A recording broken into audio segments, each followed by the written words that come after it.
Hello दोस्तों, आज मैं आप लोगों के सामने मैथ के कुछ इम्पॉर्टेंट क्वेश्चन लेके आया हूँ जो उनके बेसिक कॉन्सेप्ट को भी समझेंगे और उससे रिलेटेड क्वेश्चन जो भी बनेंगे आगे उनको भी सॉल्व करने की कोशिश करेंगे। तो दोस्तों वीडियो को शुरू करते हैं और देखते हैं आज का पहला क्वेश्चन।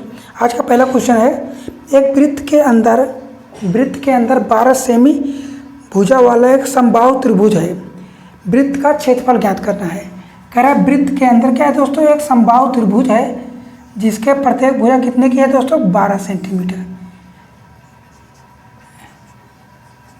ठीक, अब कह रहा है ये जो वृत्त है इसका हमें क्षेत्रफल ज्ञात करना है।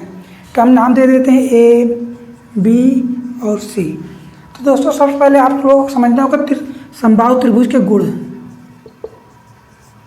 समबाहु त्रिभुज के बारे में तो दोस्तों पहला नंबर जो समबाहु त्रिभुज ए बी सी है, इनमें सब प्रत्येक कोण कितना होता है दोस्तों, बराबर होता है।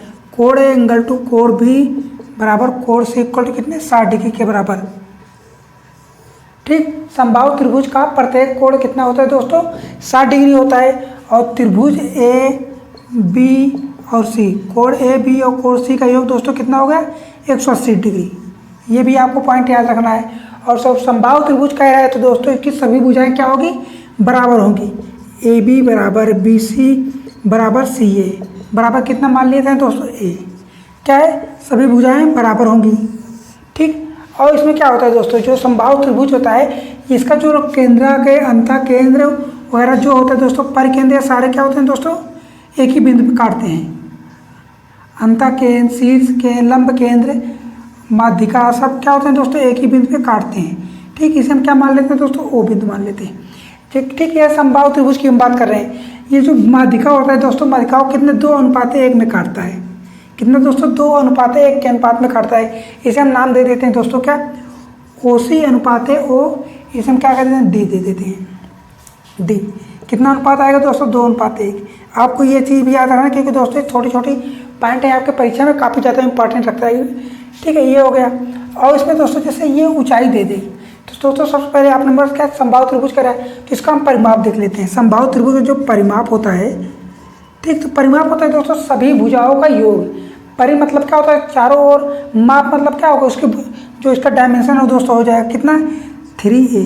हम भुजा मान लेते हैं दोस्तों ए, कितना हो गया, परिमाप कितना होगा दोस्तों, 3a। अब इसकी बात करते हैं दोस्तों ऊंचाई। ऊंचाई कितनी हो जाएगी, समबाहु त्रिभुज की ऊंचाई दोस्तों कितना हो जाएगा, a/√3। कितना होगा दोस्तों, √3/2a। कितना हो जाएगा, √3/2 × a। इसकी ऊंचाई हो जाएगी h बराबर कितने हो जाएगी, ये जो ऊंचाई है कितना है, CD। इसे हम नाम देते हैं CD। CD की ऊंचाई कितनी आ जाएगी दोस्तों, √3/2a। ये हो गया। अब इसका बात करें क्षेत्रफल, त्रिभुज ए बी सी जो समबाहु इसका क्षेत्रफल कितना हो जाएगा दोस्तों, √3/4 भुजा स्क्वायर। कितना हो जाएगा तो भुजा स्क्वायर। भुजा मतलब क्या मान लेते हैं, √3/4 a स्क्वायर। ठीक, इसका क्षेत्रफल हो गया। अगर बात करें दोस्तों जैसे क्षेत्रफल में ना दिया हो, हमें ये भुजा ना दिया हो, डायरेक्ट ऊंचाई दे दे। ये भुजा ना देकर डायरेक्ट ऊंचाई दे दे तो हम क्या कर सकते हैं दोस्तों, ऊंचाई दे देते हैं। देखिए यहाँ से हम निकाल लेते हैं, ए बराबर क्या रखेंगे, ए बराबर हम मान रख देते हैं। ठीक, यहीं पे देख लेते हैं। जैसे ये त्रिभुज का क्षेत्रफल क्या है, त्रिभुज ए बी सी का क्षेत्रफल कितना है दोस्तों, √3/4 a स्क्वायर। हमें क्या निकला, ए का मान रखना है। हमें ए का मान रखना है तो क्या हो जाएगा दोस्तों, फार्मूला होता है, अगर ये भुजा ना दिया हो तो क्या हो जाएगा, √3 कितना हो जाएगा दोस्तों, ऊंचाई स्क्वायर बटा √3 कितना हो जाएगा, त्रिभुज ए बी सी। त्रिभुज ए बी सी का एरिया कितना आएगा, ऊंचाई का स्क्वायर बटे √3। अगर ये नहीं आ रहा दोस्तों, इसका मान इसके बराबर आना चाहिए तो ये इसका मान रख देते हैं। ठीक, इसी में हम इसका मान रखते हैं तो ये बराबर कितना है, √3/2 और ए क्या ऊंचाई का स्क्वायर बटे कितना है दोस्तों, √3। मान रख क्या करते हैं, ये कितना आएगा, 3/4 × a स्क्वायर। और बटे में कितना है, √3 है।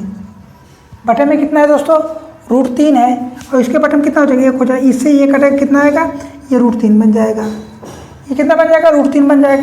तो आ गया कि नहीं आपका, √3/4 × a स्क्वायर। ठीक, कितना है √3/4 ए स्क्वायर। तो आपको दोस्तों ये वाला फार्मूला काफ़ी ज़्यादा इंपॉर्टेंट है, क्योंकि दोस्तों एग्जाम में ज़्यादातर दे देता है कि एग्जाम में डायरेक्ट बेस पे नहीं देता फार्मूले पे कि इसका इतना है, क्या इसकी ये भुजा दे देगा और इसमें हमें क्षेत्रफल ज्ञात करना होगा। तो एग्जाम में अब इस तरीके के क्वेश्चन नहीं पूछे जाए। एग्जाम में डायरेक्ट क्या पूछते हैं, ऊंचाई दे देगा और बोलेगा इसका क्षेत्रफल ज्ञात कीजिए। क्या कर देगा, ऊंचाई दे देगा और बोलेगा इसका हमें क्षेत्रफल ज्ञात करना है। ठीक, तो आपको कितने फार्मूले हो गए दोस्तों इस संभावित त्रिभुज के बारे में हमने ये सीखा कि इसके सभी कोण कितने होते हैं, 60 डिग्री के बराबर होते हैं, और त्रिभुज के सभी कोणों के कितना होता है दोस्तों, 180 डिग्री, और इसकी प्रत्येक भुजा की माप कितनी दोस्तों, बराबर होती है। और क्या है, जो इसकी माध्यिकाओं का ये जो है दोस्तों, इसको लंबार्धक बोले, माध्यिका बोले, कुछ भी बोले, तो इनका रेशियो कितना आएगा, 2:1 के अनुपात में एक दूसरे को क्या करेंगे, डिवाइड करेंगे। ठीक, और इसकी ऊंचाई पर आप क्या होगा, जो संभावित त्रिभुज है इसकी ऊंचाई कितनी हो जाएगी, √3/4 जो भुजा है दोस्तों, ये √3/2 इंटू भुजा, कितना, √3/2 इंटू भुजा। और क्या है दोस्तों, जो परिमाप है दोस्तों, कितना, रूट नहीं, सभी भुजाओं का मान लंबा 3 है, और इसका क्षेत्रफल कितना हो जाएगा, √3/4 भुजा स्क्वायर। अगर हमें भुजा ना दिया हो तो कितना हो जाएगा, ऊंचाई का स्क्वायर बटे √3, ऊंचाई का स्क्वायर बटे √3। ये यहाँ तक हो गया दोस्तों। अब इसमें जो बच रहा है दोस्तों, ये अंतःकेंद्र और परिकेंद्र की बात कर लें। ठीक, ये रहा अंतःकेंद्र, फिर से देख लेते हैं। यहाँ तक हो गया दोस्तों, यहाँ तक आशा करता हूँ हो गया और समझ में भी आ गया होगा। ठीक है, यहाँ से साफ करके फिर से बता रहा हूँ थोड़ा आगे। हमने एक और त्रिभुज बना लिया, ठीक, नाम देते ए, बी और सी। इसके अंदर का जो वृत्त बनेगा, हमें उसका क्या माप करना है, इसका हमें त्रिज्या ज्ञात करना है।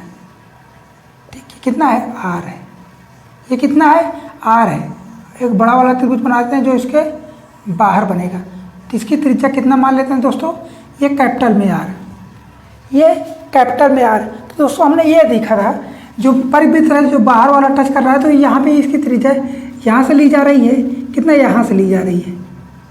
ठीक, तो मतलब क्या, कितने के अनुपात में है, ये वाली बड़ा वाला आर कितने के अनुपात में आ रहा है, 2 के अनुपात में आ रहा है, और जो छोटा वाला आ रहा है ये वाला, ये अंदर टच करेगा, तो इसका आर क्या आ जाएगा, छोटा आर मतलब स्मॉल आर का अनुपात 1, कितना, कैपिटल आर। तो इसका एक रेशियो बन गया। अगर अंतःवृत्त और परिवृत्त का रेशियो पूछ ले, इसकी त्रिज्याओं का कितना आएगा, 2:1 के अनुपात में आएगा। कितना आएगा, 2:1 के अनुपात में आएगा। अब बात करते हैं इसकी त्रिज्या का। ठीक, तो छोटे आर वाले आर की, स्मॉल आर कितना दोस्तों, स्मॉल आर की बात कर लेते हैं। कितना आएगा, a/√3, कितना आएगा, a/√3। ये किसका है दोस्तों, a/√3, ये हमारा बड़े वाले का है, मतलब ये इस आर का है। किसका है दोस्तों, बड़े वाले वृत्त की त्रिज्या का, ये इस वाले आर का है। ठीक, ये जो है ये बड़े वाले वृत्त की त्रिज्या, मतलब इसके परिवृत्त की त्रिज्या। अब बात कर लेते हैं कैपिटल स्मॉल आर की, मतलब छोटे वाले वृत्त की त्रिज्या, हम इसकी बात कर रहे हैं। इस वाले त्रिभुज, इस वाले वृत्त की त्रिज्या की हम बात कर रहे हैं। अब देखिए दोस्तों, ये क्या था, ये इतना था, ये बड़े वाले का था, तो ये इसका क्या हो जाएगा, आधा हो जाएगा। तो हम इसी का आधा कर लेते हैं, a/√3 इंटू 1/2, या हम कर सकते हैं कितना, a/2 इंटू √3। ठीक, ये क्या है, स्मॉल आर का है, ये किसका है, स्मॉल आर का है। तो अगर ये इसकी रेशियो हमने निकाला, यहाँ तक हो गया। अब बात करते हैं दोस्तों, जो R ratio, capital R small R, मतलब बड़े वृत्त की त्रिज्या और छोटे वृत्त की त्रिज्या। अब देखते हैं हमारा जो रेशियो आता है इतना है कि नहीं। तो कैपिटल आर पहले लिया, तो कैपिटल आर ले लेते हैं, a/√3 लिया है। ठीक, a/√3, और जो स्मॉल आर है दोस्तों क्या है, a/2 इंटू √3। ठीक, ऐसे ए गया।